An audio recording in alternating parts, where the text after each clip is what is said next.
Magandang umaga sa mga minamahal kong kapatid. Unang-una sa lahat po, tayo ay magpapasalamat sa Diyos sa paggabay niya sa ating pagtulog at pagbibigay ng panibagong buhay at panibagong pag-asa. Ngayon mga minamahal kong kapatid, ang pagbibigay sa atin ng panibagong buhay at panibagong pag-asa ng ating Panginoong Diyos, ito yung biyaya na binigay niya sa atin na dapat tayo'y makontento. Dito pa lang sa biyayang ito, dapat na tayo makontento. Hayaan na natin ng Diyos sa araw-araw na siya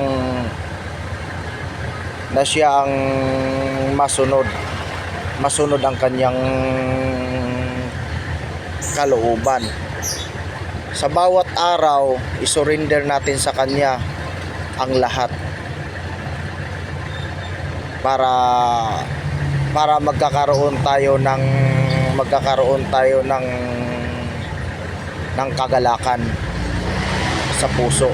I-surrender natin sa kanya lahat.